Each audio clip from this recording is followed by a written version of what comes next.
কোনো ডাটা শিক্ষাই এইটো স্পষ্ট কৰি দিছে যে যিখন বিদ্যালয়ত এই মৃত শিক্ষকৰ কথাটো আছিল তেওঁলোকে এপটো আপডেট কৰা নাছিল বা তেওঁলোকে সেই গতিকে পুৰণা ডাটাৰ পৰা কেছ মেমৰি বুলি যিটো কয় কাৰণ এজন শিক্ষক বা যিকোনো ডাটা এখন বিদ্যালয়ত কানেকশ্যন নথকা নেটৱৰ্ক নথকা বা কম নেটৱৰ্ক থকা জেগাত হ'লে ছিষ্টেমটোৱে তাতে লোকেলি তাক 15 দিনলৈকে সংৰক্ষণ কৰি ৰাখে ডাটাখিনি এতিয়া নেটৱৰ্ক থকা জেগাত আহি ছাৰ্ভাৰৰ লগত সিংক কৰাব লাগে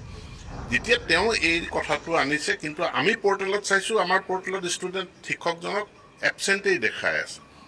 তেওঁলোকৰ এপটোক আমি ব্যৱহাৰ নকৰোঁ এপৰ জৰিয়তে ডাটা কালেকশ্যন হয় কিন্তু ডাটা এনালাইচিছ পৰ্টেলৰ পৰা হয় সম্পূৰ্ণ ছফ্টৱেৰটোৰ পৰা হয় যেতিয়া কথা পতা হ'ল কথা পাতি পেলাই আমাৰ সমগ্ৰ শিক্ষাৰ পৰা পৰামৰ্শ দিলে যে আপুনি এবাৰ লগ আউট কৰক আকৌ এবাৰ লগ ইন কৰক তেওঁ লগ আউট কৰি তাৰমানে যিটো ৰিফ্ৰেছ কৰিলে লগ আউট কৰি আকৌ লগ ইন কৰিলে তেতিয়া এবচেণ্টেই দেখাইছে এতিয়া যিটো আমাৰ নতুন ভাৰ্চন এই ভাৰ্চনটোত এইটো কাম কৰিব নোৱাৰে ভিডিঅ' ৰেকৰ্ডিঙৰ পৰা এটেণ্ডেঞ্চ দিব নোৱাৰে কিন্তু কিছুমান স্থানত টেবলেটটো তেওঁলোকে নতুন ভাৰ্চনলৈ